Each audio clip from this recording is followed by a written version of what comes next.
Happy GA Recap Monday. I hope you guys are having a fantastic, magical, wonderful start to your week. I know I am, aside from the fact that I don't want to adult today.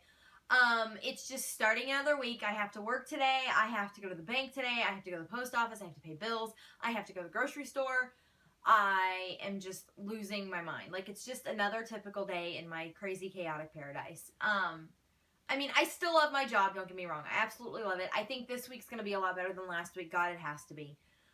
You know, we've weeded out some people. We've gotten rid of some bad eggs. We're bringing in some really good people. I think good things are only happening. You know, when you're left with a bomb and you're left with a mess, it takes time and it takes some stressful weeks to kind of get to where you need to be and get to where you're not so stressed. And I think that's kind of where we're going into this week, and that's really exciting.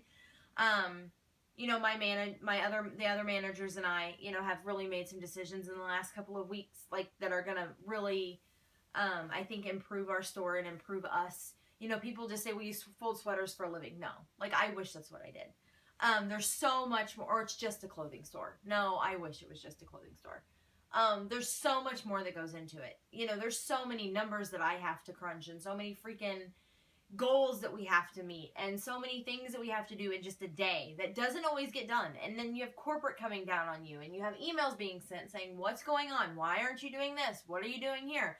Why isn't this happening? And then you have to try to fix that, on top of making sure that your customers are happy, on top of making sure that, you know, the sweaters are folded or the pants look good. I mean, you know, when you're working in a higher end store like I work in, you have to have an image, yes, but you also have to give these people an experience. They spend hundreds of dollars a day in the store. Like, they're not going to want you to go in there. They're not going to want to go in there and be greeted by some ungrateful little snot-nosed kid who thinks it's social hour for her friends to come in there and hang out, and that's not how it is at all.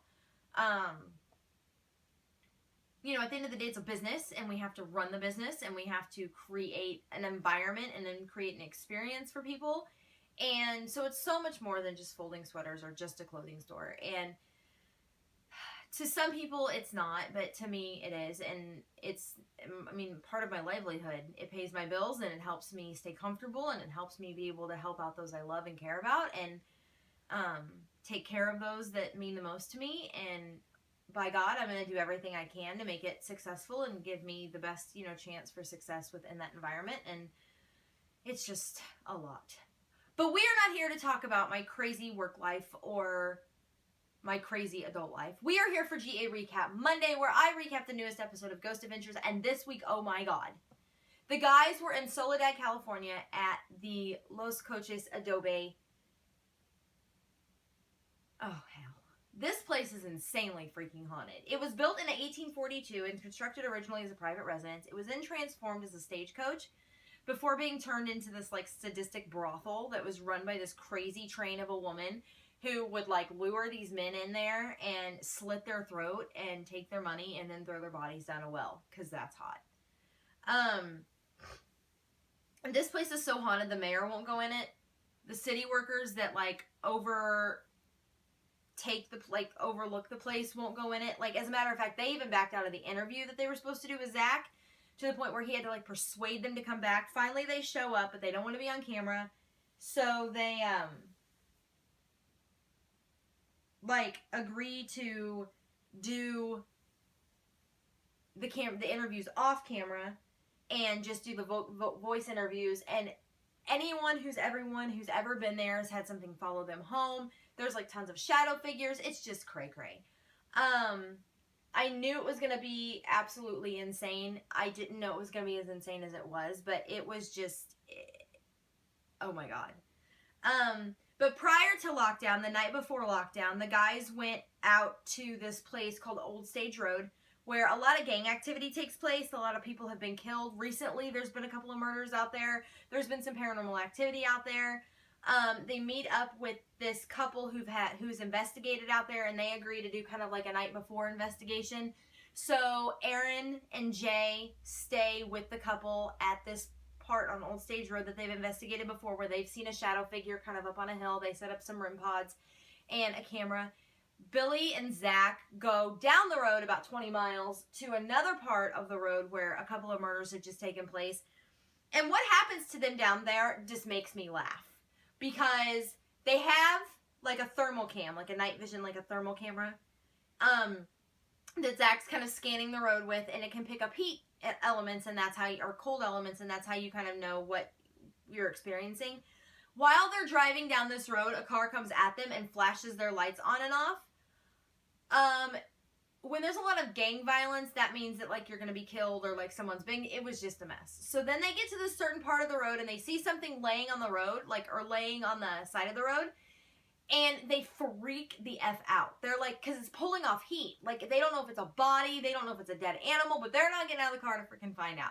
So they're freaking out, they turn around, they drive back, they're driving back up the road, and Zach freaks. Like, he sees something on the side of it. He's like, Billy, what is that? What is that? What is it? It's moving. Oh my God.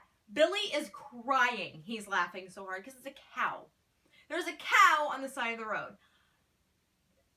City boy. Like, for real? Like, a loose cow on the side of the road around here, that's called a Tuesday. Like, that happens all the time around here. Like, you can tell that he's such a city boy. Like, they don't see loose cows in Vegas because he is wigging out. And Billy's like, Zach, it's a cow. So apparently Zach's scared of cows. I was crying. I was laughing so hard. Because that's a normal everyday occurrence, like, around here. Like, there's farms everywhere around here. The cow's out, you know, it's like, it's a normal thing. Like, when I was growing up, that would be like a normal phone call. Like, you call the neighbor and be like, yo, your cows are out. Like, they'd be like, okay, thanks. And they'd, like, bring the truck down and herd them back in. And it would just be a typical afternoon. And so to see somebody, like, freak out about a cow being out is just priceless to me. I just loved it. And it was kind of like the calm before the storm. Even though it was, like, freaking them out, it made me laugh. Because it's just so normal to me. But it was funny. Going into lockdown, they did something a little bit different. Nerve Center was purely audio, so they didn't have the glow of all the static night vision cameras set up inside the building like they normally do for visual evidence of Nerve Center. They were just strictly audio. Zach and Aaron begin by going into the building, and they get a light anomaly first off. Like, they have a camera with them that they set up, but they get, like, this one light anomaly followed by, like, this little mist, and they try to debunk it as an insect because it kind of looks like it could have something, but then it kind of shapeshifts too, so then we know it's not an insect. The energy there is just so thick. You can see it in their faces that the energy is just massively thick. They go down a hallway, and they feel like the walls are just closing in on them. They can't breathe. They bring out the spirit box, and then they kind of both run and jump back, and they both at the same time kind of feel this presence run up on them. They're bringing out the spirit box, and they ask all these questions. They're not getting a lot of responses, so they kind of begin to talk in Spanish, and they get one voice from a female that says rapido, which means fast, or faster, and they are just kind of taken aback by it. So they kind of know then that maybe the spirits are in Spanish. They then go back to Nerve Center, and they send Billy in with, like, a walkie-talkie that's used like a speaker on his chest. And Zach is using a Spanish translating system on his phone to detect, like, to send all these messages through the box. And Billy has no idea what Zach is saying. And Zach is provoking the crap out of these spirits. He's like, my name's Billy, attack me now. And then he says, hello, and means to say, were you killed? And it comes out, I'll kill you. And I guess Billy was, like, attacked for, like, 2 days after that happened. And Zach's like, I take full responsibility for that because I was the one who was provoking them. Billy had no idea what they were saying.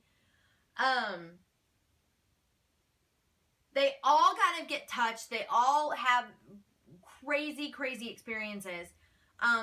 Billy goes in to set up a 4-way energy detector that's created by Bill Chappell. It kind of looks like a little spaceship, and when energy comes at different angles, the light will change color depending on the angle from which it's coming from. While he's setting that up, Aaron goes with him, and Jay and Zach are back at Nerve Center, and Billy freaks. He feels somebody kind of grab his shoulder, and he jumps back, and he has like a freaking spaz attack because he's screaming. Zach takes off running to go find him, And it's all kind of like that unknown. They didn't get a lot of like crazy evidence. They had a lot of like physical experiences, and they had a lot of stuff follow them home, which is just beyond.